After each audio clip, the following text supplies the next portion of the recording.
Good evening. Welcome to a meeting of the Overview Scrutiny Management Committee.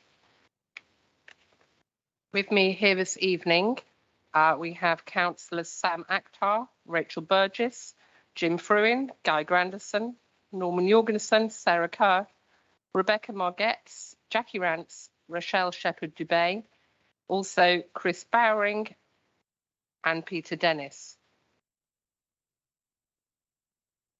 I'm Alison Swaddle, I'm Vice Chairman of the committee and chairing tonight since our Pauline Hellier-Simons is unavailable. Neil, do we have any other apologies? Pauline Hellier-Simons and Paul Fishwick, Chairman. Thank you. Any declarations of interest? Any public questions? Sorry, Chair, could I ask for a clarification, please? I was just wondering if there's a conflict of interest potentially with Councillor Jorgensen being on the committee, given that this is a decision for highways, which his spouse is obviously the exec member of. Can I just seek clarification on that, please? I don't believe there is any conflict of interest, in which case we wouldn't allow married couples to stand for election, but I will defer for advice from Neil. I think the answer is no, I don't think there is.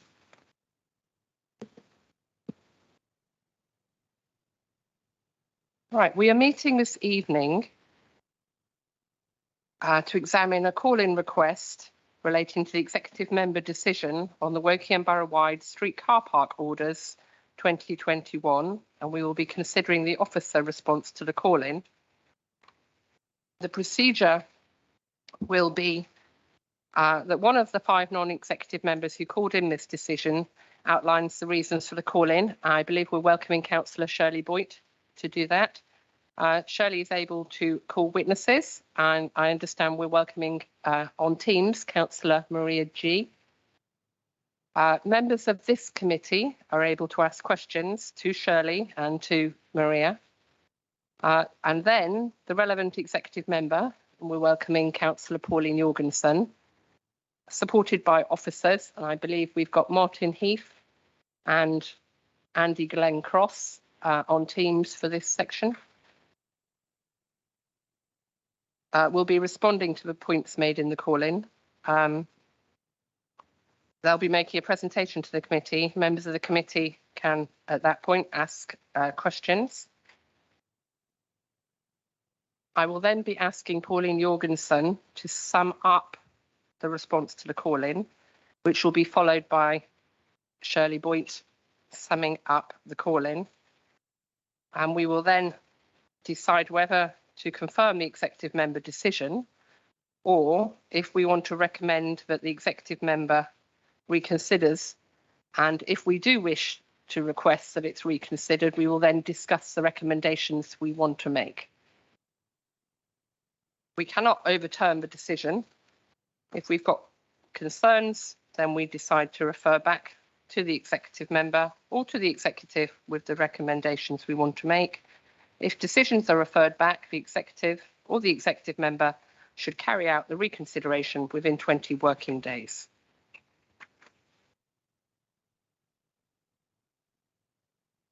So, Shirley, would you like to outline the reasons for the calling?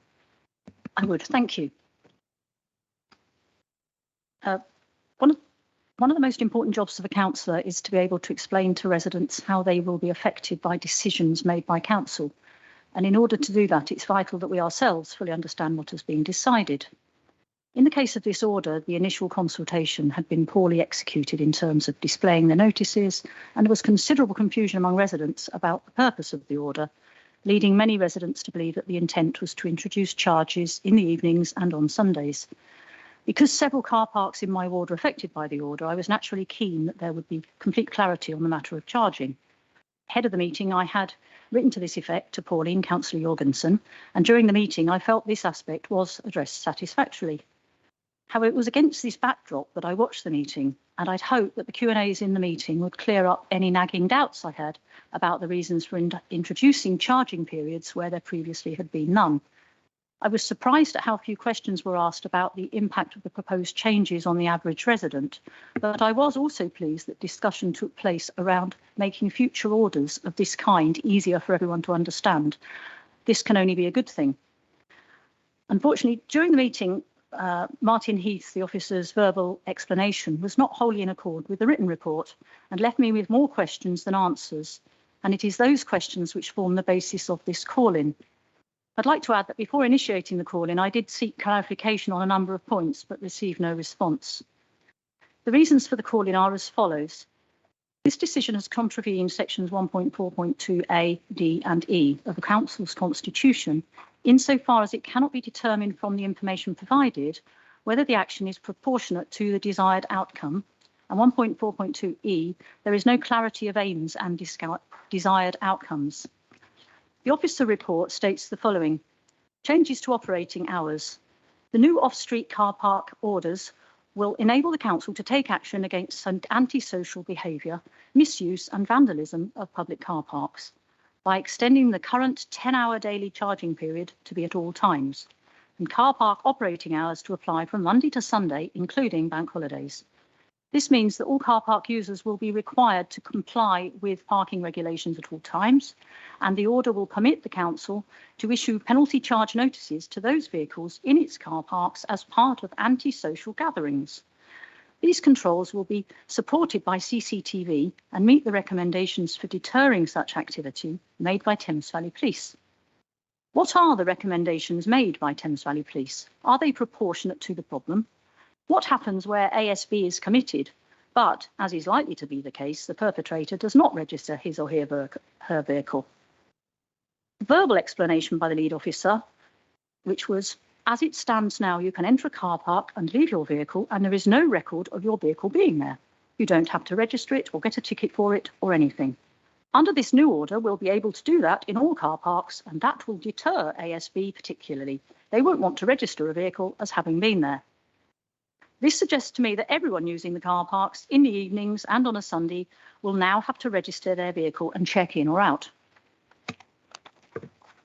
What evidence is there that perpetrators of the antisocial behaviour will comply with this? If they do not, how does this requirement assist with identifying them?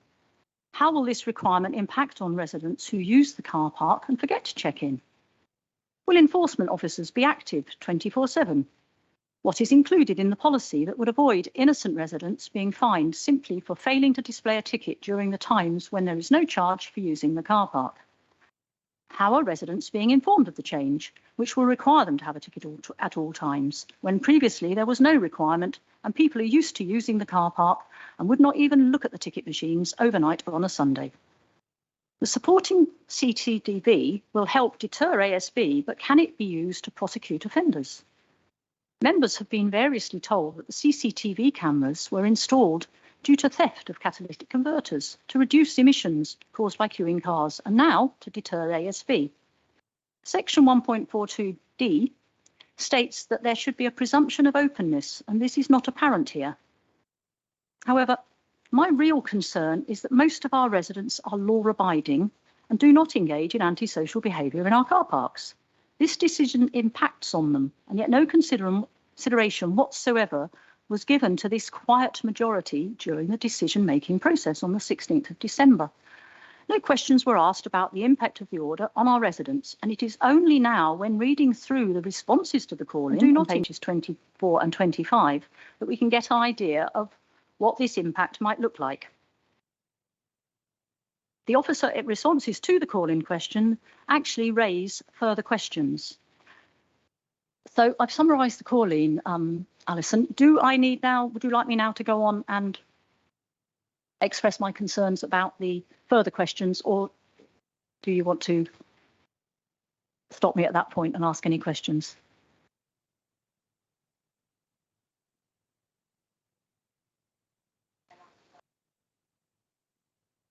Okay, thank you. In that case, sorry, I didn't catch that. You're not using your microphone. Apologies. So at this section, you're presenting the reasons, and then you can call your witness. Yep. And then the members will ask you questions.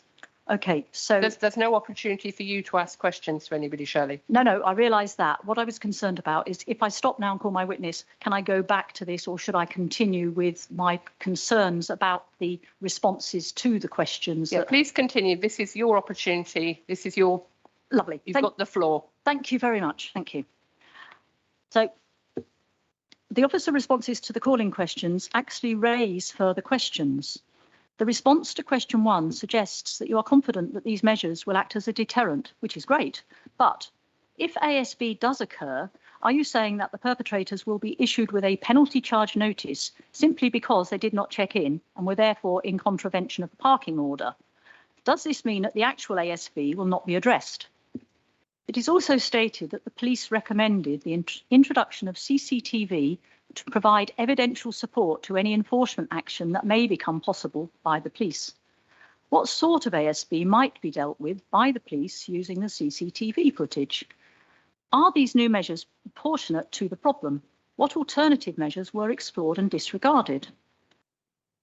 The response to question 2, if my understanding is correct, states that the requirement to check in will be implemented should the need arise. Does that mean that some borough car parks will require check-in at all times and others will not? Wouldn't this two-tier system be confusing for our residents? I'm still concerned that innocent residents may be the subject of a penalty charge for failing to check in even when there is no charge. In response to question 3, you state that the order makes no change to the requirement for car park users to check in, and anyone who fails to check in will be liable to the penalty just as they are now. This is not correct.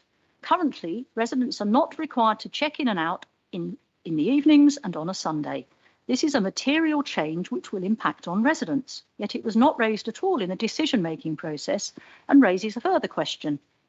Will blue badge holders also have to check in? If yes, why was no equalities impact assessment carried out? And if no, are they likely to be caught by the CCTV monitoring and then fined for not checking in or out? Response 3 also states that enforcement officers will be active for those periods when enforcement is necessary. Does this mean they will be working longer hours? If so, what are the cost implications for this? In the light of these unanswered questions, I am requesting that the Overview and Scrutiny Management Committee refers this decision back to the Executive and asks that when it is retaken, the accompanying report will include a point-by-point explanation of the different components of the off-street TRO as laid out on page 24 of the agenda this evening, not just saying what the components are, but what their purpose is and how they will achieve it. This is to address the principle of observing openness and transparency in decision-making. I'd also like to see a detailed explanation of the Council's intentions in regard to fining people whose only offence is not displaying a ticket when they have parked at a time when the car park is free. The officer response suggests that the Council has every intention of using this new capability to fine people, which would be outrageous. It implies the Council is looking at using this charge as a way of raising money, using innocent residents as a cash cow. I'd also like to see the actual recommendations from Thames Valley Police included and an explanation of how they would work. Where ASB is concerned, lay out the additional options that have been considered for tackling ASB in car parks and explain why the overnight charging system will cure it and why other ideas have been rejected, or if they haven't, say what else is being done. I would also like to see an equalities impact assessment and a breakdown of the cost implications of the order. I am asking OSMC to do this, even if the answers to some of these questions are brought out during the questioning tonight. It is vital to demonstrate to residents that decisions in this council are taken on the basis of strong evidence and with consideration of the impact the decision will have on our residents. Thank you. Thank you, Shirley. Maria. Thank you. Would I be able to share my screen? It's not critical, but it would help. Yes. I don't know how to do that. I don't seem to have it on my options. Callum, is that something you can enable? Please. Maria, it was probably under your 3 dots. It's probably hidden under there. Yeah, I had a look at the 3 dots. And I don't have share screen. It doesn't matter. It's not a setting I'll be able to enable if she doesn't have it, unfortunately. No, oh, don't worry about it. It's not a matter of you giving permission. You could email it to me and I can. You could email it to me and I can share it. But other than that, Okay. It's not next to your microphone mute button, is it? It should. It's a white box with a black arrow in it. Oh yeah. That should be it. Share option. Okay. Window. Oh, presentation one. Possibly that.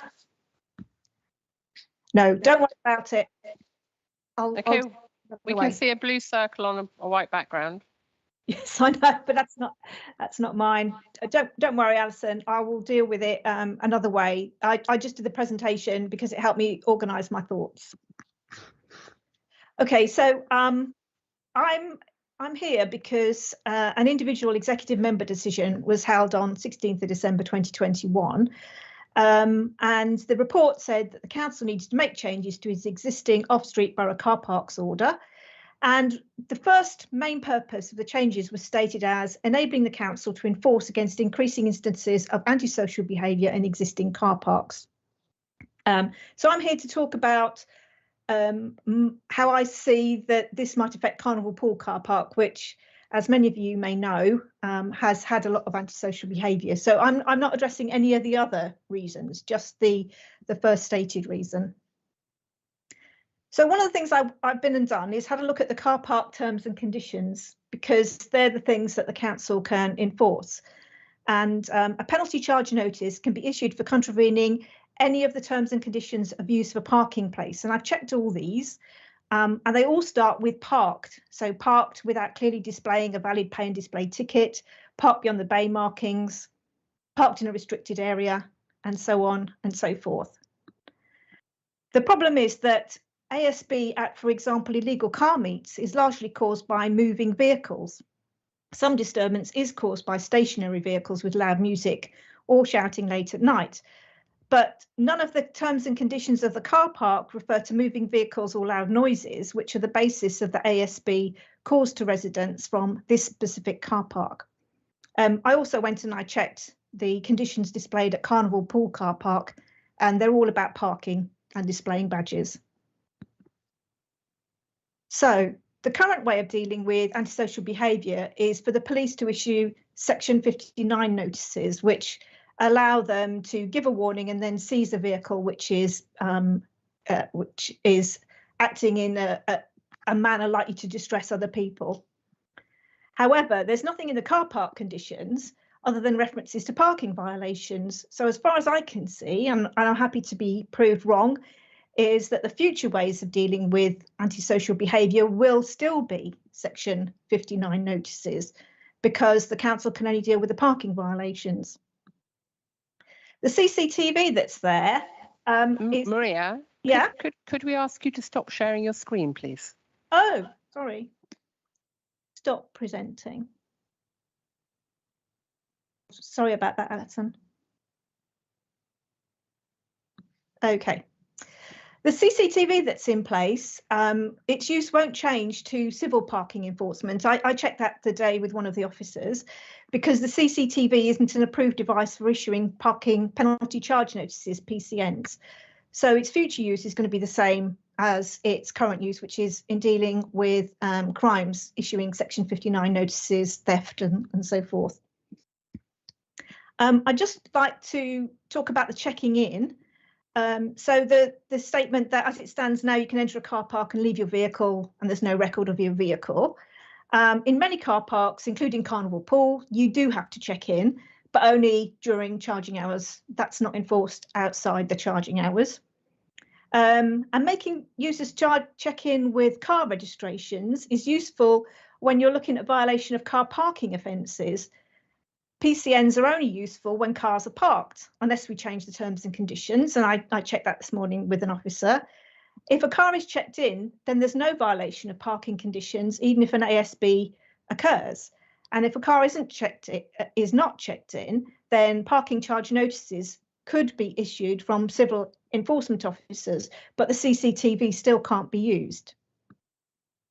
For PCNs are only useful for when users are parked because they're parking charge notices, unless I think the terms and conditions change.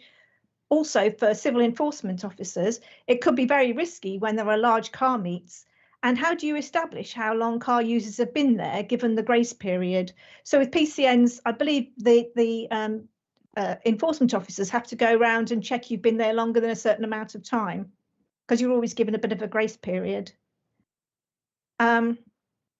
It says in the call-in notice as well, the new off-street car parks orders will enable the council to take action against antisocial behaviour, but I can't see any evidence for the council to be able to take action against antisocial behaviour. That's not already possible. That's the thing.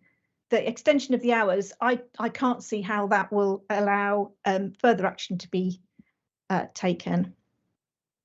In terms of whether a user registers or does not register, if a user doesn't register, then the only remedy available to the council is to establish they have contravened parking conditions. And that's tricky when some car meets have perhaps 50 vehicles and perhaps 100 spectators. And if they do register their car vehicles, then that doesn't add anything to our armoury for dealing with antisocial behaviour, because that police will still have to look at the CCTV. So as far as I can see, if no changes are to be made to the checking in outside charging hours, then it will have no effect on ASB, because ASB occurs outside the current charging hours. If every user is expected to check in, irrespective of charging periods, then I think that the burden will fall on users who aren't engaging in ASB. And if changing the operating hours does result in lower ASB, then residents who are not engaged in ASB will be those who are receiving the tickets for failing to register, whether that's inadvertent or otherwise. And finally, residents will be informed of the requirement to check in or obtain a ticket on signs within the car parks, just as they are now. The problem is that the signs are on the payment machines, and residents may not realise they have to register outside charging hours, as Councillor Boyd has said. It's also proposed that the council appropriately communicates through the local press and various social media channels. That's not really going to help out of borough visitors to the car parks. And I'm hoping that some changes to signage might be made. Otherwise, I think we're going to have a lot of violations from people not conducting antisocial behaviour. And that's a summary of the position. I just don't see how it's going to help. Okay, thank you very much, Councillor G. And now members of the committee are invited to ask questions to Shirley and to Maria if they would like to further their understanding. If you want to raise your hands, I can see Chris, Sarah, Jim,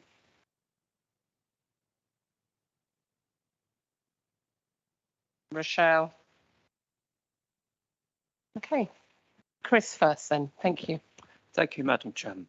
I don't know whether I should turn to you or I'll stay forward. Would you agree that the TRO in itself cannot achieve any of these aims? I think that the TRO is designed to achieve these aims, but I'm not entirely sure that it will. You think it can deal with that? And you think measures could be put into a TRO to deal with antisocial behaviour? Well, Pat, I don't think so. No, I don't think you can put measures into a TRO, but I don't think that those measures will achieve what they're setting out to achieve in the TRO. But I think that question would be better addressed to the officer. So there are the policies needed to implement this would have to be outside the TRO. And this evening we're looking at the TRO, aren't we?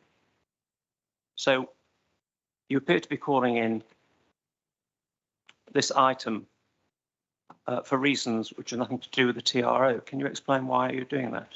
I don't think that's the case at all. I actually think that the reasons for calling in, which have been quite clearly stated, are that it is not It has contravened insofar as it cannot be determined from the information provided whether this action is proportionate to the desired outcome. And according to the TRO, the desired outcome, or according to the officer's report when this decision was made, the desired outcome is to stop antisocial behaviour in our car parks. That would be the ultimate aim of it, but that's not the aim and cannot be the outcome of the TRO on its own. What you're looking at is policies which, as far as I know, haven't even been put forward. The questions that you've raised are perfectly valid questions, and I appreciate the effort that's gone into them, but they are nothing to do with the TRO. They are separate. They are policies for the future. You've jumped the gun. You've called it a policy which is fairly anodyne, simply saying that, as far as the ASB is concerned, it's simply saying that the car parks become operational 24 hours a day. It doesn't actually in itself achieve any measures to fight ASB. That's for future policy. I believe, would you not agree, you've called in policies which don't exist? I'm not sure I understand your question fully, but I watched the meeting, and all the discussion in the meeting pursuant to this TRO and to this decision being made was to do with stopping ASB in our car parks. And that is all I can base my questions on. When I watched that video of that meeting, and I watched it 2 or 3 times to be absolutely clear, that this particular aspect, this addition, extending the charging periods to overnight and on Sundays, so it was there were 24/7 charging periods. The reason for doing that was to tackle ASB in our car parks, and we've been told apparently by the police that this was the way to do it, but there was no evidence in that report to say exactly what the police had said and how this would facilitate tackling ASB, but that is what the decision was made on. Thank you, Shirley. Sarah. Thank you. I'm not sure if these questions, some of them might be more for Shirley, some might be more for Maria. I'm going to ask these questions based on the ASB because it does say in the IEMD report that the primary purpose of these changes are to enable the council to introduce parking controls which enable it to enforce against increasing instances of antisocial behaviour in existing car parks. So my understanding is that this was put in place to tackle antisocial behaviour. Therefore, my question is going to be along those lines. Firstly, this might be more for Maria, this particular question. I know that you've had conversations with Thames Valley Police because obviously you have issues with the car meets in the Carnival pool car park specifically. What have Thames Valley Police said to you about ways of mitigating and preventing this from happening? So it was reported to me by Thames Valley Police that they'd asked for barriers to be put in as one of the first deterrents. And I think from conversations I had that this was asked more than 18 months ago, something like that. Okay, thank you. And have you ever experienced antisocial behaviour happening in that car park or other car parks during hours that people need to register their vehicles in there? I can't say, I haven't come across any reports from residents. All the reports I've had have been about car meets taking place in the evenings, usually from, in the summer, maybe 9 o'clock, or at the weekends, generally 10 o'clock, sometimes going on till 1 a.m. I haven't had any reports to me of antisocial behaviour occurring within the hours of 8 a.m. to 6 p.m. Okay, thank you. And when these happen, do you know how the CCTV bit works? Is there someone always watching the CCTV or? No, the CCTV isn't monitored.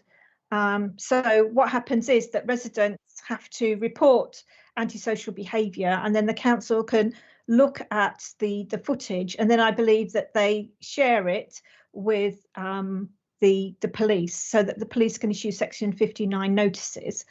I understand that there may be, talking to possibly Andy Glencross, I could be wrong, maybe Narinda, that there are plans to automatically share the footage, but as far as I'm aware, they're not in place yet. So it's not monitored, it just records.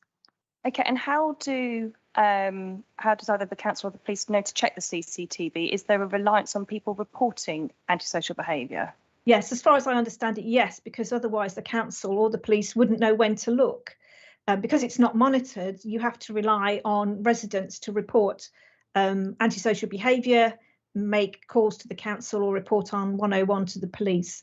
And then given the times that are reported, then the police or the council can go back and have a look at the footage, which I don't think is reasonable. It's putting the onus on residents to deal with antisocial behaviour through reporting rather than tackling it up front.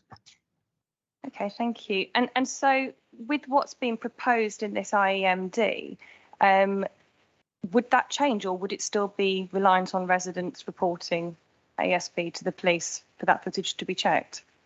Well, that would still be available to deal with ASB. I guess indirectly, I suppose that civil enforcement officers could go round and issue tickets for violating parking violations, and that might put people off coming again, but it doesn't directly deal with antisocial behaviour, which can, as far as I understand it, the legislation at the moment is to issue Section 59 notices. I've tried asking for borough-wide injunctions and stuff like that, but I haven't explored that fully. No worries, thank you. And my final question is, other than antisocial behaviour, are you aware of any other issues in the car parks that people have come forward with, or is it just antisocial behaviour that's the problem? No, I've heard anecdotal reports of vandalism occurring in the car parks and drug use in the stairwells or drug dealing in the car parks, but that hasn't been a major part of anything reported to me, and it's rather anecdotal rather than systematic. Okay, but criminal activity rather than infringements on parking issues. Members, could I remind you that CCTV is no part of the TRO decision? CCTV is mentioned in this report quite extensively. There's a lot of mention of CCTV, and given that the purpose of this IEMD, and it states that at the beginning, as I read out, is about this big part is about the deterring antisocial behaviour, I think it's a very relevant line of inquiry. Well, I would just repeat that we are examining a call-in of the decision, and the decision is not about CCTV. It's about antisocial behaviour, and that plays a part.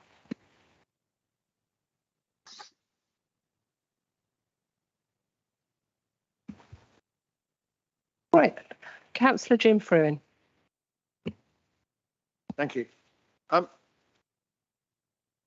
Antisocial behaviour, how big a problem is it? Is there any statistics, any data to say how big this problem is? It's not shown anywhere in this report.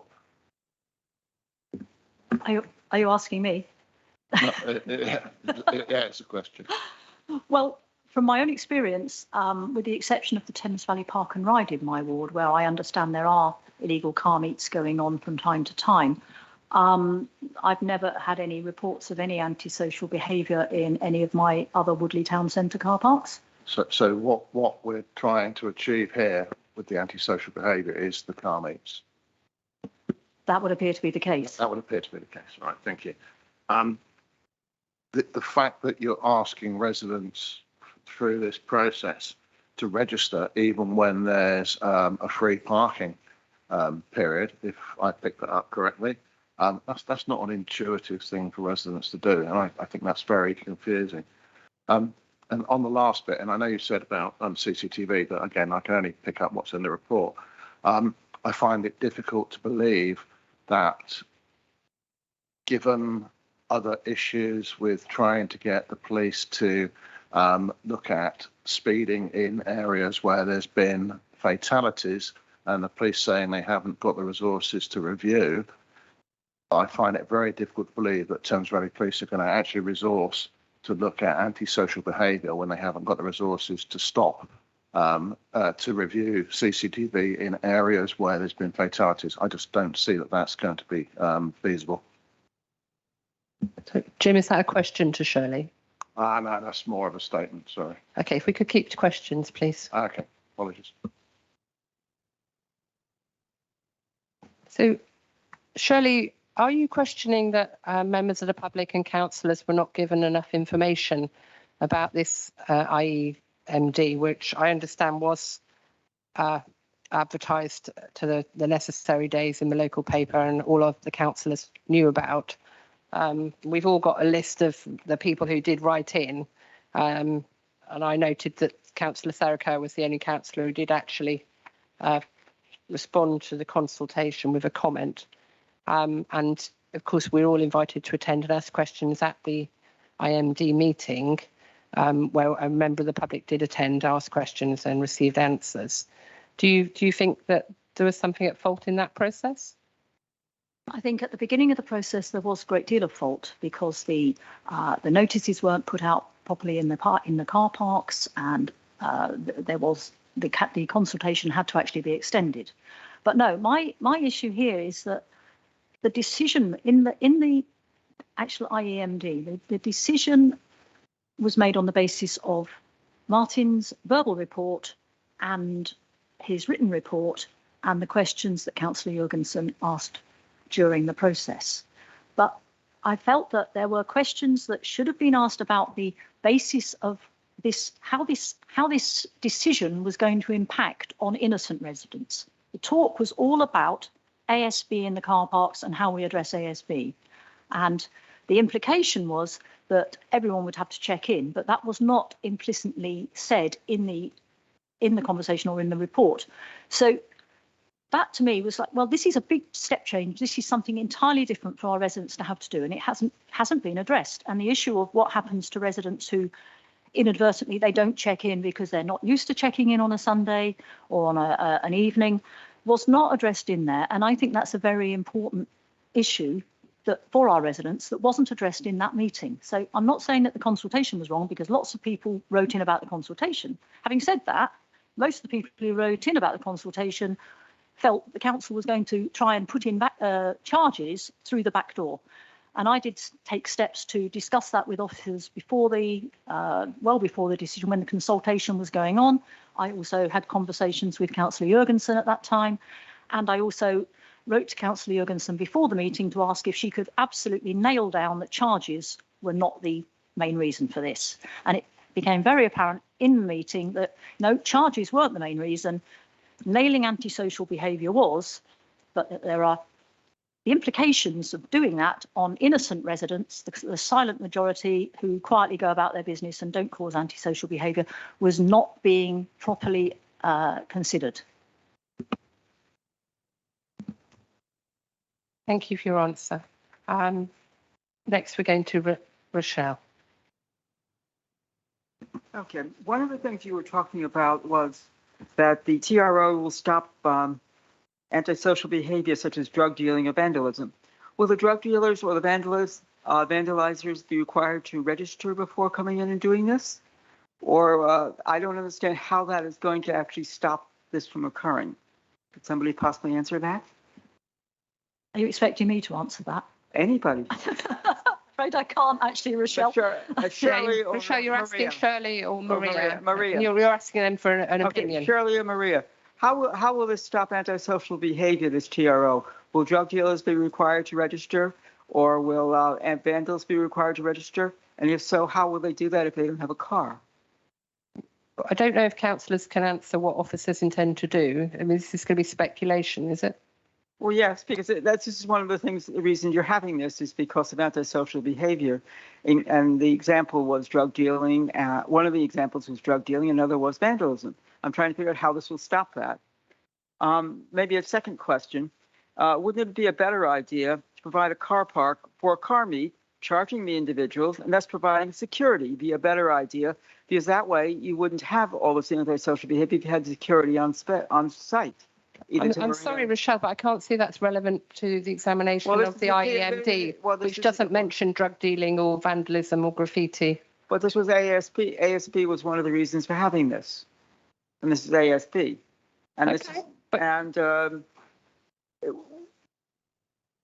and how would this stop the racing in the car parks? How would this TRO actually stop the racing in the car parks by the young lads with motorcycles and things like this? I'm not quite sure how this would do this. Would they be stopped from, would they have to register before they do this? Or would Is this a question you'd want to put to Yes, an Maria. officer later? Or? Yes. Oh, I would like to have it answered by someone would be useful, because the whole idea for this TRO was that it's supposed to be stopping antisocial behavior and the noise problems. And so far, you've not demonstrated any way that it's actually going to do this. So this Well, seems like I don't believe Shirley and Maria did not put this forward. They're calling their call in is. No, but I'd like to include this in their ideas of what the TRO is trying to do. The TRO doesn't seem to be doing anything that they're actually that anybody is talking about, or the proposal for the TRO. The problem that it's trying to fix is not actually being fixed by the TRO at all. Okay, I can see Shirley would like to answer. All I'd like to say is that that's probably a question for later on to ask the officer, because in the response to the call-in, it actually says on page 23, the IEMD sets out all the reasons for making changes to the off-street TRO as part of its borough-wide parking management improvement plan, summarised below. And there are 2 points here, well, there are several points, but 2 important ones: to enable the council to introduce parking controls which enable it to enforce against increasing instances of antisocial behaviour in existing car parks, and further down, to take action against misuse and vandalism of public car parks. So clearly there was an intention in this TRO to address those issues. So Rochelle is onto something, but I'm not the person to answer it. Yes, precisely. Thank you, Shirley. I would like an answer from the officers then, possibly, about how this is going to actually affect the thing. The whole reason for this TRO is the antisocial behaviour, it sounds like. Yes, so this part of the meeting, Shirley was able to present why it's been called in with evidence from her witness, Maria. The committee's been invited to ask questions of them both to further understand why this has been called in. So I've had the four members speak. Did any other member want to ask a question to Maria or to Shirley? Norman. Yeah. So far, I haven't heard what you would do differently if you were to send this back to the executive member or the executive. What are you actually saying should be done differently? I haven't heard that so far. Well, I was actually going to say, ask for those things in my summing up, but I can actually.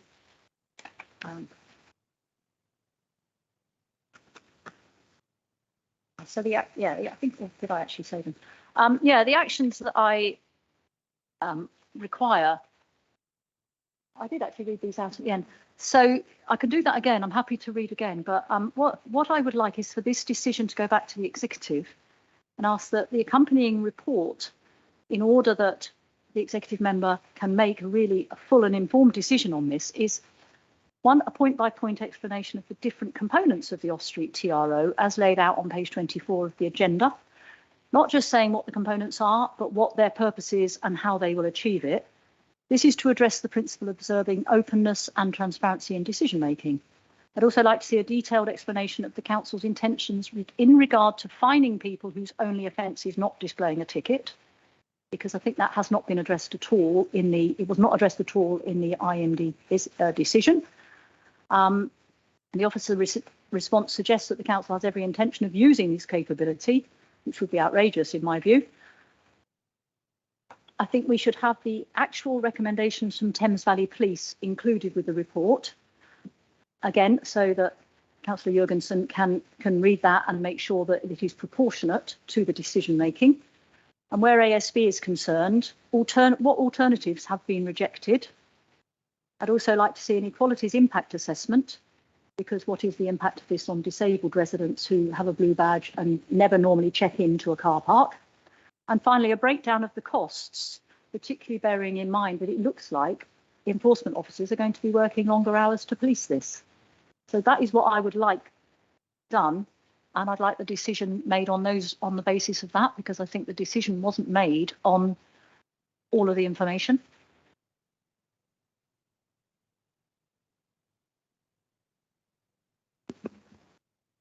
Okay, thank you very much, Shirley. We'll now move to inviting Councillor Pauline Jorgensen to respond to the points made in the call-in. And Pauline, you can invite the officers to give support to whatever points are necessary. Thank you. I'm not quite sure where to start. I think the key thing is to look at the entire scope of the IEMD. It was quite wide-reaching, and it sorted out a lot of anomalies in our current process or our current structure. It didn't just talk about antisocial behaviour. It added car parks which were missing from our structure, and it took car parks out where they were no longer valid. So we needed to make this IEMD anyway. We also took the opportunity to change the opening hours of the car park, or the operational hours of the car park, because the operational hours of the car park did not match the operational hours that were actually in place. People can use that car park outside the charging hours already. So in essence, the operational hours were already 24/7, but the operational hours in the documentation were not. So that was incorrect.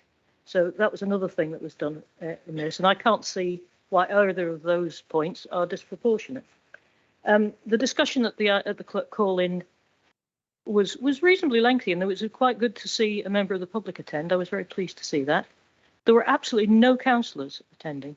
None of the councillors who've called this in attended. Nobody asked any questions. The only questions were from a member of the public whom we managed to satisfy and was quite happy.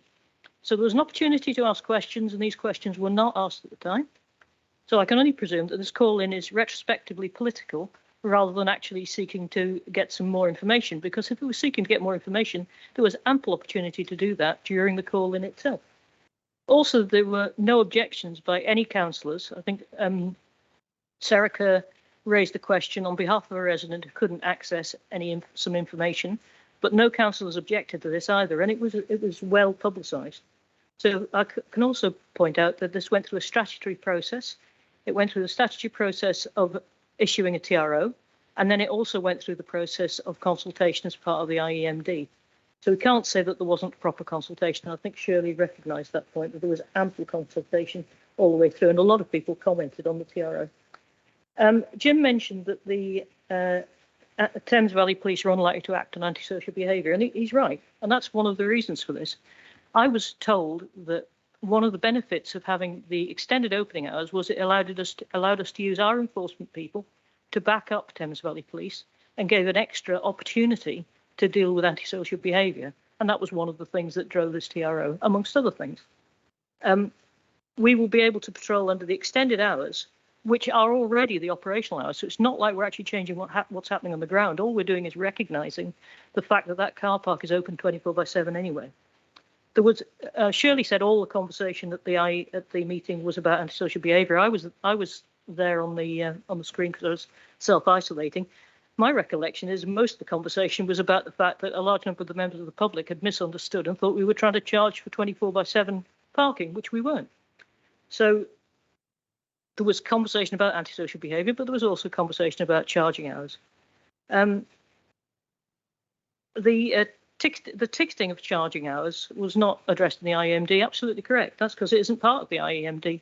The IEMD doesn't make any decision to require people to take tickets outside the charging hours. So that's why it wasn't discussed. And I think that is probably my main points.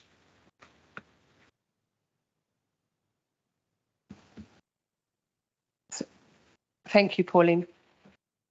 Would you like Andy or Martin to present to members now? Yeah, I'd like Andy to add any points that I may have missed. Welcome, Andy. Apologies, I wasn't aware, councillors, that I was going to be giving a presentation, so I haven't prepared anything. I think officers are happy with the answers we gave to the call-in report, and I've heard a lot of talk about antisocial behaviour here, but I can clarify from an officer point of view that my primary purpose of doing this TRO was to tidy up an outdated TRO that we had already. We just took the opportunity to include a few minor changes elsewhere that tidied up that order, as Pauline said. 24/7 operation of the car parks is already a fact. But the fact that our TRO didn't cover that was just an omission. Other than that, I'm happy to take questions, but I don't really have anything more to say other than that, Chair. And Martin, do you have anything to add to the members? No, no additional comments from me. Thank you, Chair.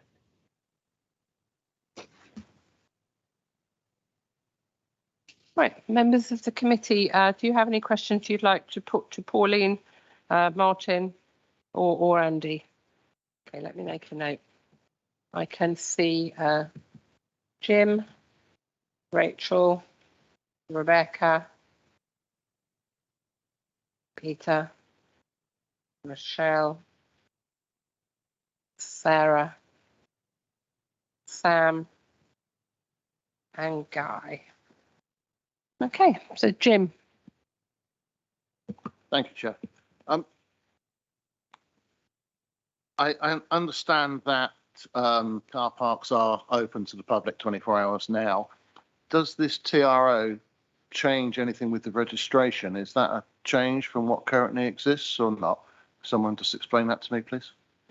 My understanding, Jim, is that it doesn't require anybody to take tickets outside the hours of charging at the moment, and it hasn't changed anything for blue badge holders either. Thank you. Rachel. Thank you, Chair. I just want to be absolutely clear that I understand the check-in, check-out thing. So are we saying, just for absolute clarity, there is no change to having to check in or check out outside of the charging periods currently, but we are able to introduce that at any point that we wish to. Is that right? I'd like Andy to answer the second half of that question, but at the moment there is no requirement to check in, check out outside the charging hours. Hi, Rachel. Yeah, Pauline's right. It's not currently a requirement. This TRO enables to introduce it if we thought there was a problem that it was worth doing to introduce it for. So in the event of something like antisocial behaviour, we might consider it, but there's nothing that requires us to do it. So could I just, bearing that in mind then, can we get some more clarity on, I understand there are other things in this TRO, appreciate that need tidying up, etc. But on this point about antisocial behaviour, which is the first thing listed in terms of why we're doing this, can you clarify what are the changes in enforcement that this will allow us to do compared to now? If we haven't got any check-in or check-out, there's no change to that. What is the change in enforcement? How will it actually improve our reaction to ASB? So antisocial behaviour enforcement is a subject for a different meeting, Rachel. It would require you to raise it as a subject to have the right antisocial behaviour officers here. Okay, could I just as a comment, I don't think we can just discount antisocial behaviour when it's one of the key reasons for this TRO. But I would say that there's a list of reasons in the report, but they're not in order of priority. Okay, that's could I just add to that? Actually, I think dealing with antisocial behaviour is quite important. In fact, very important in this car park. When this TRO was agreed, one of the things it was driven by was a request from both the police and the antisocial behaviour team to increase the operating hours so they had additional help from our enforcement people. But it doesn't do everything. It doesn't deal with antisocial behaviour completely. It can't. It gives them extra mechanisms in their armoury to actually deal with it. It's not perfect.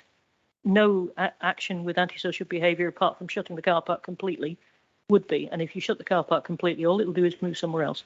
So I think we just got to get this in proportion and recognise that this will help antisocial behaviour. It does a lot of other things as well, but we may in future want to do other things that will help antisocial behaviour further. Okay, thank you. Could I also ask a question about the charging? We heard earlier there was quite a lot of confusion earlier on in the process and that you sort of cleared that up. But just for clarity again, could you confirm that actually this order does make it easier for the council to introduce car parking charges outside the current times, as was stated in some of the feedback to the consultation. Is that yes or no? I believe it doesn't, actually. I believe we could change car park charges anytime if we wish to through the executive process. Andy, correct me if I'm wrong. I think you can, yes. I'm not an expert on the Constitution, but I presume so, yes. But let's be absolutely clear, this does not change the charging, and there is no intention in this IEMD of changing the charging. No, I mean, Pauline, the third point, and you said these aren't in any priority order, is responding to resident requests for clarity on charging. So how does the IEMD do that? Well, I spent at least half of the IEMD discussing the fact that this doesn't change the charging. So in effect, that clarifies all the questions about charging. The issue at the beginning was somebody put the wrong document up on the website. It wasn't the correct document, which is why we changed it and why we extended the consultation so that everybody was clear what this IEMD was trying to do. Okay. Peter. Oh, thank you. Just a couple of points. First of all, this isn't, I don't believe, a politically motivated thing. This is just actually trying to seek clarity, because during the time we're talking about the first Christmas. Peter, I'm just sorry. Just clarifying point. Would you be happy to remove your mask to speak? Yeah. Thank you. We're just having the first Christmas after a load of COVID stuff, and people's attention are going to be elsewhere. So I think that's a misspeaking on your side. One thing, I do welcome the 15 minutes at Dinton. That's very good for the scout group. So I do welcome that as part of the TRO. So excellent work there.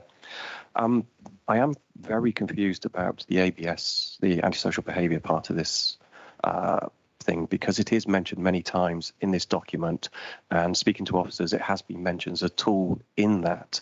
And what I'd like to see is, what is the complete solution? What do TVP going to do with this? We have mention of the CCTV cameras.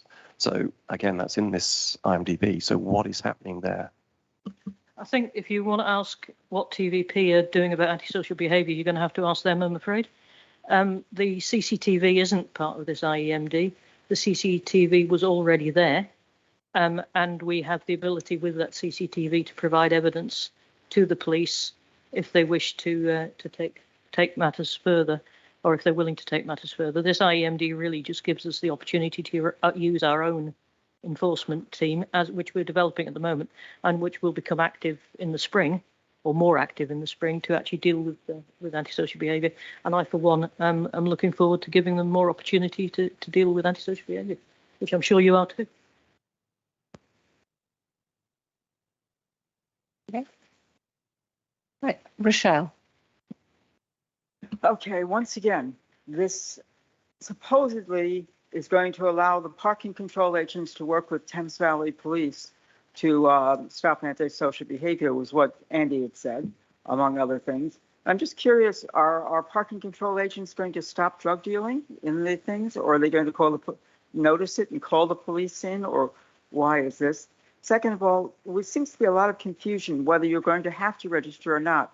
You said you don't have to register during these times, so why would you have to register at other times? And will members or people who have parking permits have to register on a regular basis? Will the people who come in to have tests, COVID tests and shooters have to register or something like this? Yeah, it seems to be very all-encompassing, and it doesn't seem to have a really good idea of why we're doing this. So this is for Andy, probably. I can be crystal clear on the first one. This IEMD does not change the requirements for check-in and check-out. No different. Yes, I'd agree with Pauline. It doesn't change the requirement. I think I don't know whether you really want an answer on the drug dealing. I don't think we would be silly enough to say that our CPE officers are going to discourage drug dealers. Our primary focus and the primary issue about antisocial behaviour in our car parks is car meets, as we all know. Wouldn't it be easier then to provide a car park for the car meets and to charge the individuals to actually come into the car park if this is what they want to do, and have security on the spot, so that would stop all the problems? I don't really think that's the subject of this calling. No. No, but that's a solution. Happy to talk to you about all your ideas off this call. Yeah, as members will know, Neil has called for all issues that Overview and Scrutiny should be looking at in the next municipal year. So please do send those through to him. Next member to ask her questions is Sarah Kerr. Thank you. I'm wearing the wrong earrings. Sorry, I keep getting caught in my earrings. I'm actually feeling even more confused than when I came into this, and I want to get clarification on what's just been said about this TRO doesn't change the requirement to check in and check out. So I'm a little bit confused. If car parks are currently being used 24/7 and this is to tidy up, I don't understand what the point is. Is it so that then people that use it out of those normal hours comply with car park terms and conditions? Is that correct? It's to enable us to use our enforcement people to deal with antisocial behaviour or anything else outside parking, normal parking charging hours. Sorry, that's just really confused me now. So how does it enable your officers to tackle antisocial behaviour outside of normal car park charging hours? If they're patrolling in the car park, it's less likely to be happening. Okay. So people are not going to have to abide by the T's and C's of the car park outside of the hours then? What makes you think that? Because if it's regulated, then surely it's so that they abide by the terms and conditions. Or I don't understand the point. If it's just a case of having people patrol, then why does the car park need to be regulated in order to have a CPE officer there? I'm told, and maybe Andy can add more to this, I'm told that the extension of the operating hours allows us to take action outside the current operating hours, even if people are not checking in and checking out. Take action of what? Sarah, I think, do you want me to try and answer that for you? That you're right that the TRO extends the operating hours of the car park, which means the terms and conditions of use apply 24 hours a day, which they didn't used to. That doesn't necessarily change the requirement to check in. It means that we can put that requirement in if we want to, if we had to address an issue, which is what we've said in the report. At the moment, we're just saying we're just enabling that so that we can do it and respond quickly to any issues that arise. Okay, so the T's and C's of the car park, the first one is clearly display a valid permit or where applicable have a virtual permit or payment in place. So what that means is in order then to be compliant with 24/7 regulation is in the case of the car parks that require check-in, check-out, that would require check-in, check-out, or people using the car park are in breach of the terms and conditions. No, we wouldn't. We can still choose to apply that check-in, check-out, even though it's in the TRO. It's enabled, but not necessarily enacted, if you see what I mean. So they have to apply with all the other. So they have to comply with all the other T's and C's, but not that one, is what you're saying. Well, we would have to. They would have to. They would, outside of the current operating hours in the evenings, we can choose now with this TRO in place to put in the requirement in those car parks for check-in and check-out. It's not something we decided to do, but it enables it, and that might help with some antisocial behaviour. Not suggesting that this is the silver bullet that will address all antisocial behaviour in the car park. I'm just saying it's one extra thing we can put in the armoury. No. So but what I'm trying to clarify here is you have said just now that people using the car park after the current charging period, after the charging period, they would need to apply with the terms and conditions of the car park through having this TRO in place. But now you're saying that they don't have to comply with one of those, which is actually, you know, having a valid permit, whether that's something physical or something virtual, however they do it. Obviously, the method that this council has chosen is the check-in, check-out facility. That is one of the car park terms and conditions. So you've said in one breath that they have to comply with that. In another breath, they don't have to comply with that. I am really confused here. Well, I've explained the situation. I can't really help you anymore, I don't think, on that. So no. Okay. Do people if this TRO goes in place and we have 24/7 regulated, whether it's chargeable or not, if it's 24/7 regulated, do people have to comply with the terms and conditions of the car park? Well, that would be something we could enact, yes. But you said that you would, and then you said that you may or may not when it comes to the number 1 of the terms and conditions. So if you're not going to have it as a requirement that people abide by the T's and C's, what is the point in this part of the TRO if it doesn't make any ounce of difference? I don't understand. It enables us to do that, doesn't it? That's the point. And also, I've been told by my colleagues in the antisocial behaviour team that having the terms and conditions apply across the whole period, that they'll be better supported in doing their bit of work around Section 59. So does that mean you are going to make the T's and C's applicable?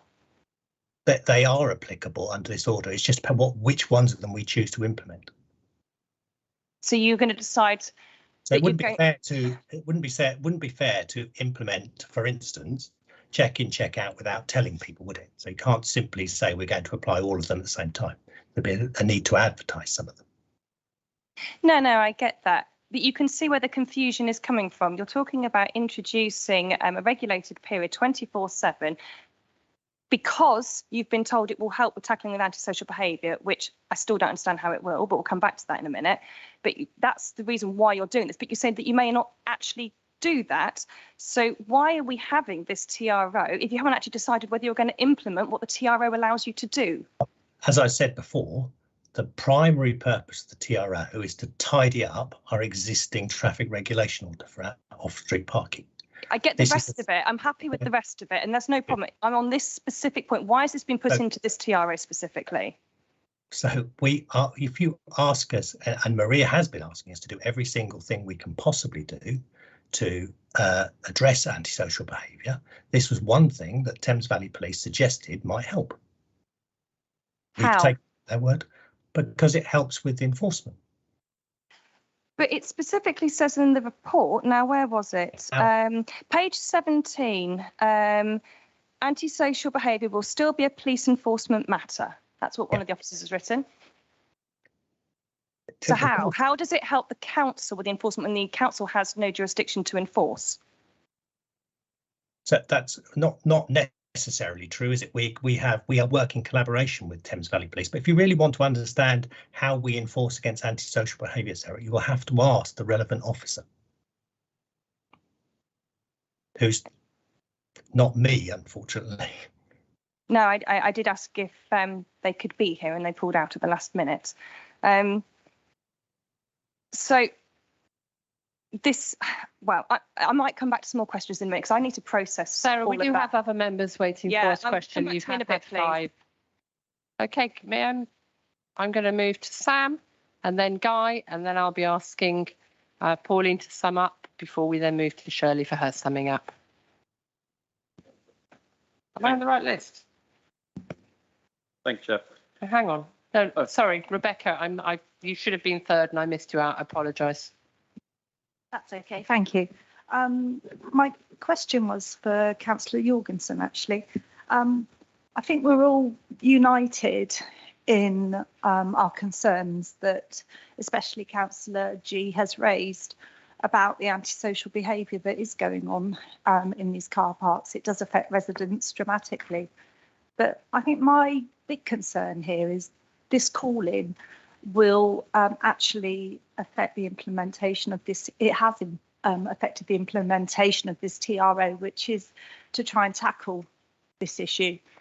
So how will this delay actually impact residents?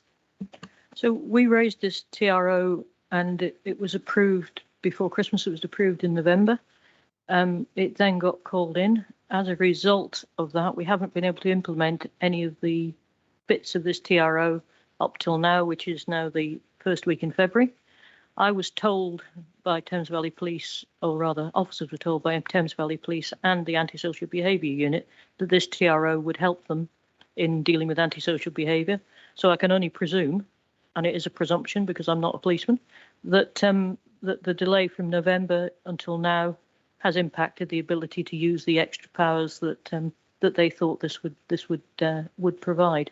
And I would remind you there was some antisocial behaviour in January, but I don't know the detail. I'm just saying that we were asked to do this partly by the Thames Valley Police and the antisocial behaviour team. So I take it on trust from them that what they said that it would help that means that it would help. Okay, thank you. Councillor Sam Akhtar. Thank you, Chair. Yeah, I think looking at this all today, I think I'm in agreement with Councillor Pauline Jorgensen's point that this is, a very important topic, and the importance of this to tackle ASB is really, really key. I think this is a positive TRO. I agree with Andy's point that, the purpose of this TRO is ultimately to improve and tighten up the current TRO to tackle ASB. And as personally, as someone who lives in a neighbouring ward to this area, that it's a real problem. I've had residents in my own ward in Charleville, surrounding Sonning, that they've woken up 2 or 3 in the morning even thinking it's fireworks, and it's actually just cars, and it's like fast and furious. It really is. So I just want to say, I think I'm just a bit concerned that this process today is sort of making us delay further us being able to tackle this rampant ASB that's going on in the area. I'm not sure that was really a question, Sam, but yeah, I think we need to do everything that we can to deal with antisocial behaviour. To come back to the point about barriers, just for a second, even though it's not anything to do with the TRO, but seeing as everybody else has talked for hours about things that have got nothing to do with the TRO, I'll have a go as well. Just to remind people that the barriers on the car park have to be fragile for access in times of fire. And when we did have barriers on the car park, people regularly drove through them. So I wouldn't suggest that barriers are actually going to solve the problem. I'd be very interested to do anything we can in this car park to solve the problems. I'm very committed to that. And this, I think, will help. It won't solve all the problems. It will certainly help, and it definitely won't do any harm. Thank you. Is that okay, Sam?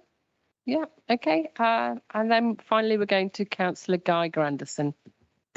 Thank you, Chair. I know that this is slightly off-piste from my point of view, but we have actually got the new area commander coming to the community and corporate in March, so we can ask some questions of him there. But don't scare him off, everyone. He's new. But just to follow on from some points made earlier about barriers and things like that. Now, it didn't occur to me earlier about the fact that they had to be easy to destroy for access for fire, etc., which in hindsight is completely irrelevant. But surely, following on from Rachel's point about the check-in system, surely that would make the barriers easier to implement on this particular car park, theoretically, because if there's a check-in, check-out system applied, if there was a physical restraint entering a car park, we currently don't have the processes in place to do that without this TRO. Is that correct? Theoretically. I think, as Andy said, this is enabling. So we could put check-in, check-out in the evenings with no payment. But I think the points made by various members of the opposition earlier are valid points. You need to communicate with people, and you need to get people used to changes, and people are quite difficult to wean off what they've always done. So normally what we do when we've changed things is, for quite a while after we change them, we issue warnings, we patrol and advise people, we put tickets on people's cars that actually aren't tickets, they're just warnings to say to them that they've done something wrong, and we certainly don't fine them. I mean, the whole idea here is to try and help with ASB and to try and regularise the processes and the controls in the car park. We're not really we're not in the business of trying to fine people because we want to fine people. That's certainly not the case.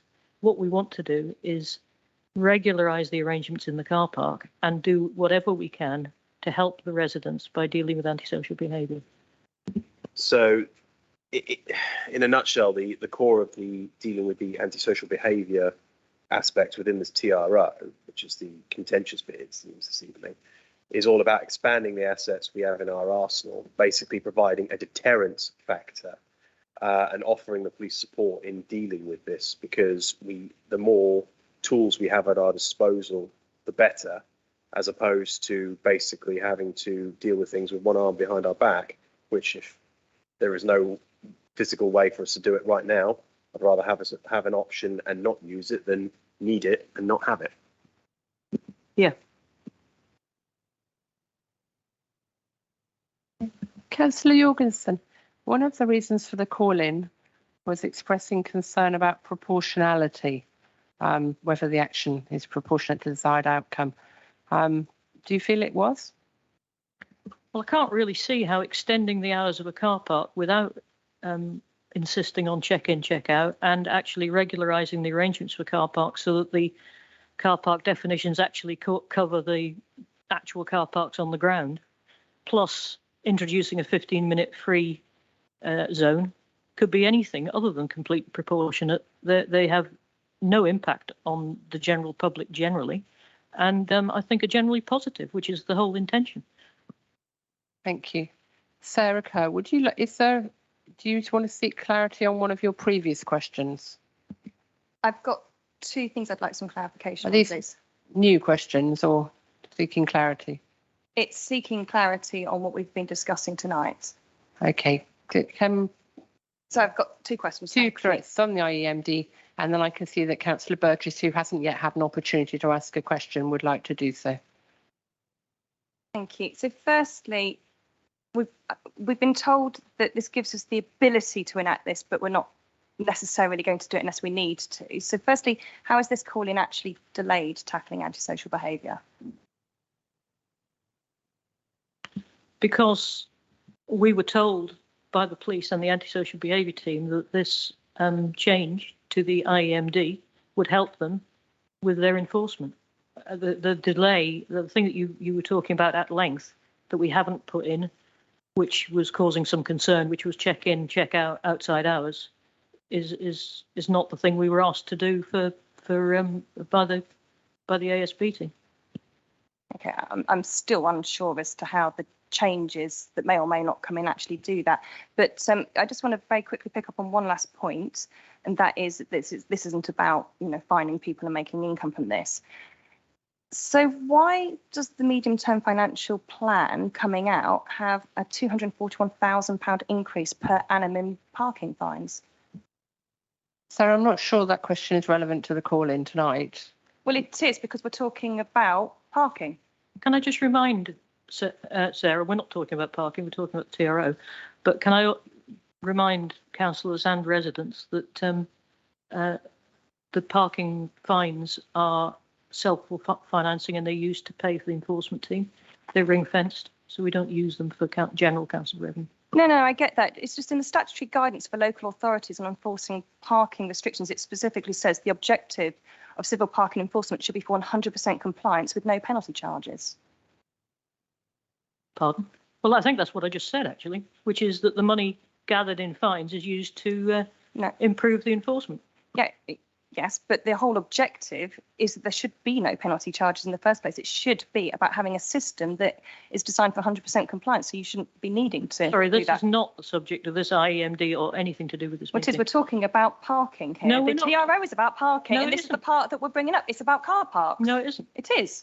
This is not car about changes to car park management. This is not a call-in about parking policy. This is a call-in about an individual executive management decision on this TRO. But I understand that and we'll be going to Pauline to sum up, and then to Shirley to sum up. Well, I think they're very pertinent points, but thank you. Okay. Oh, I apologise. Not until we've heard from Rachel. Thank you. Yeah, just a couple of brief follow-up points. Councillor Jorgensen was stating earlier about enforcement officers patrolling the car parks. I noticed that in the original decision papers, there's no cost implication for that. So I'd like to understand why that would be. There's a one-off cost to it, but not an ongoing cost. And secondly, from our discussion, it's clear that, and the paper actually states, that under this TRO, we will have the flexibility to introduce check-in and check-out. There was no equalities impact assessment for this change, but if you take, for example, blue badge holders, if check-in, check-out was introduced, that could potentially have quite a big impact on them who currently don't have to go to use, say, a ticket machine. So I'd like to also understand why there was no equalities impact assessment for this. Thank you. I'll answer the second one first. The reason there wasn't an equalities impact assessment for disabled drivers having to use check-in, check-out is this decision doesn't make disabled drivers use check-in, check-out. If we wanted to introduce check-in, check-out for disabled drivers, we would do an equality impact assessment. You're absolutely right. The first question was about funding for the enforcement officers. As I mentioned to Sarah earlier, the funding for enforcement comes from parking fines, so there is no requirement in the general taxation to take money to pay for enforcement. Generally, what we find is the more enforcement officers we employ, they're sort of circular, and the revenue pays for them. We don't want to enforce parking willy-nilly. People need to park in accordance with the regulations, but they're generally self-financing. That helps answer the question. Is that okay, Rachel? Do you have any follow-up? Thank you. Okay, Councillor Pauline Jorgensen, would you like to now sum up the response to the call-in? Thank you. So I think in response, I think I've answered all the questions asked. The IEMD is proportionate to the problem. It has very little impact on the residents. It will have some beneficial impacts on the residents, but it doesn't change the way the residents operate at the moment. There was ample opportunity during the process, which was lengthy, to ask questions, and I would just plea next time, if people feel like asking questions, could they please ask them during the process rather than calling it in retrospect? It's a much easier and much more efficient way of answering people's legitimate questions, because it is confusing, and lots and lots of people do want to ask questions, but for God's sake, ask them during the process rather than afterwards. And I think the final point is that this TRO covers far, far more than antisocial behaviour. It also regularises a lot of our car parking arrangements and orders and tidies a lot of things up.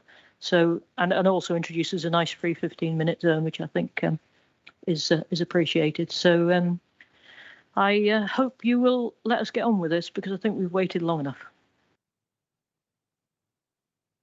Thank you. Shirley. Thank you, Alison. Yeah. Okay. Yeah, I'd just like to address some of the points that have been made in this summing up. And the first one is that, as Pauline has just said, there were opportunities ahead of the EMD decision. However, it was only when watching that decision that some of these points emerged. So this disharmony, if you like, between what was written in the report and what Martin actually said was something that was very, very confusing. And that was during the meeting, during the discussion. And obviously, you can't just suddenly rush up to the council and turn up and say, "Oh, sorry, I want to speak." So up until that point, I thought I had understood what this was all about. But the things that were said during that meeting then confused me further. I didn't want to do a call-in. I didn't want to get everybody here on a Tuesday evening when we could all be doing better things. And I did actually, immediately after the meeting, write to you and to Martin and ask for clarification on a number of points. Your reply said, "I'll let Martin deal with the technical detail."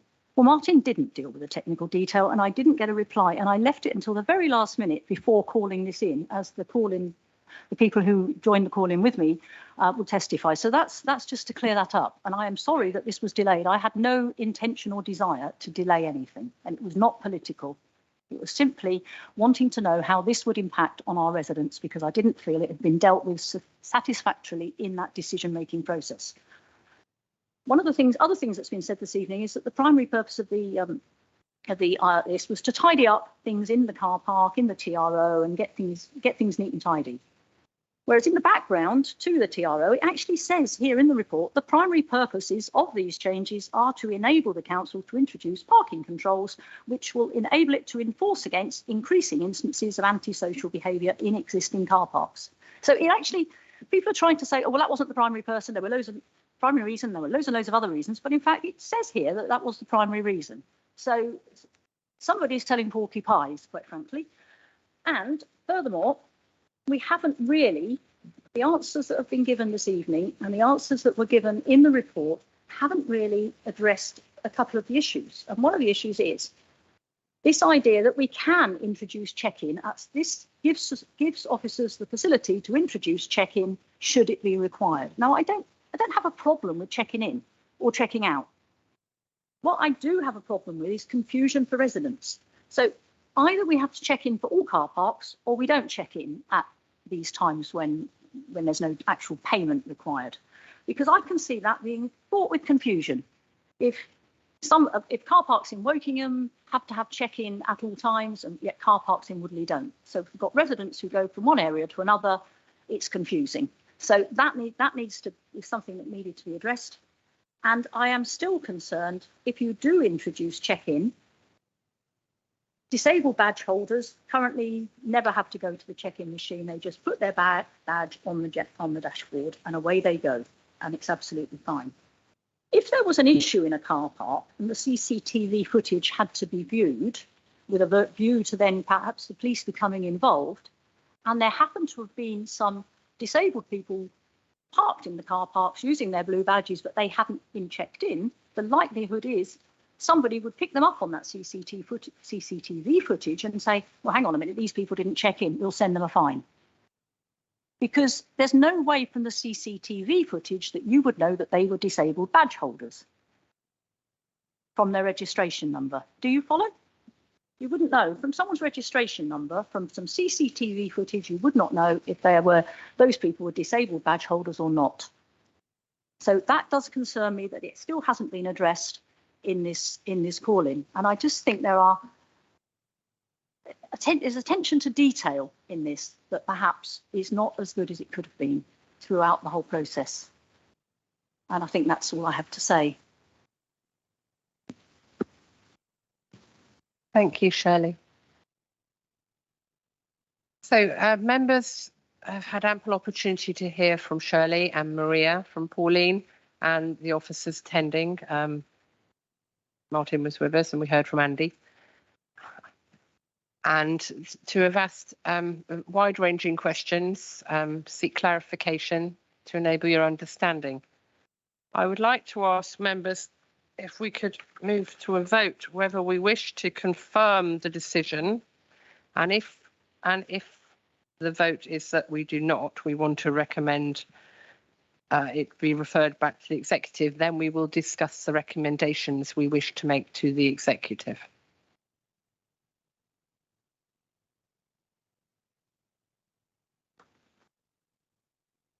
So members, having considered the evidence, do you wish to confirm the executive member decision? All those in favour, please raise your hands. If you could count. 6. All those against. 5. Therefore, the decision of this committee this evening is to confirm the executive member decision. I'd like to thank the officers for attending to give evidence, also to Callum and to Neil. Thank you to those members of the call-in, Shirley, Clive, Maria, again, sorry, and Carl for attending this evening.